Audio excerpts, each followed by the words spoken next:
قرآنی قاعدے میں ہم دیکھ رہے تھے مد لازم، اور ہم نے دیکھا مد لازم جب حروف مدہ کے بعد سبب مدہ شد یا جزم آ جائے تو مد لازم کرتے ہیں۔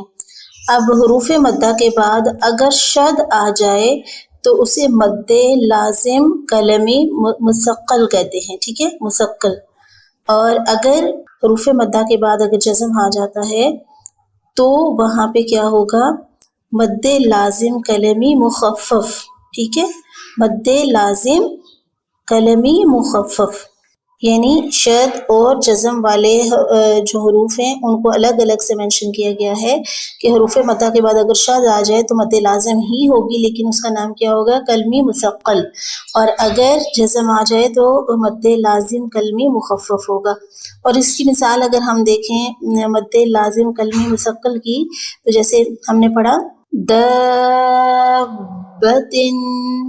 ٹھیک ہے، اسی طرح حاجہ، ٹھیک ہے، یعنی حروف مدہ الف سے پہلے ہا کے اوپر زبر ہے، اس کے آگے جیم کے اوپر شد آ رہی ہے، تو یہ کیا ہوگا؟ مد لازم کلمی مثقل، ٹھیک ہے۔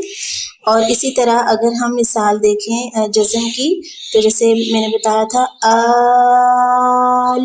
آنا، ٹھیک، آنا، یہ ہو گیا مد لازم کلمی مخفف۔ تو ایک دفعہ اگر دہرا لیں مدات کو، تو ہم نے پڑھا مد متصل، مد منفصل، یعنی مد متصل اس کو مد واجب بھی کہتے ہیں، اور مد منفصل یعنی جدا جدا یہ مد جائز بھی کہلاتی ہے، ٹھیک ہے۔ اور اسی طرح ہم نے پڑھا مد لازم، اور مد لازم کو بھی الگ سے اگر شد آ جائے حروف مدہ کے بعد تو مد لازم کلمی مثقل ہوگا، اور اگر جزم آ جائے تو مد لازم کلمی مخفف ہوگا۔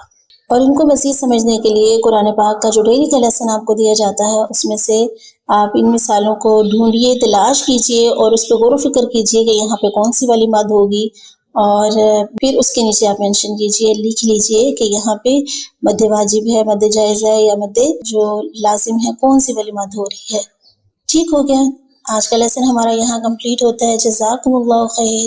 اللہ تعالیٰ سے دعا کرتی ہوں کہ اللہ تعالیٰ ہمیں دنیا کی تنگی اور قبر کی تنگی اور آخرت کی تنگی سے اللہ تعالیٰ ہمیں محفوظ فرمائے، دل کی تنگی سے، ذہن کی تنگی سے ہمیں محفوظ فرمائے، ہمیں کشادہ دل و کشادہ ذہن عطا فرمائے، اور ہمیں بہترین مومنوں میں شامل فرمائے۔ آمین۔ سبحانک اللہم و بحمدک، نشہد ان لا الہ الا انت، نستغفرک ونتوب الیک۔ السلام علیکم ورحمۃ اللہ وبرکاتہ۔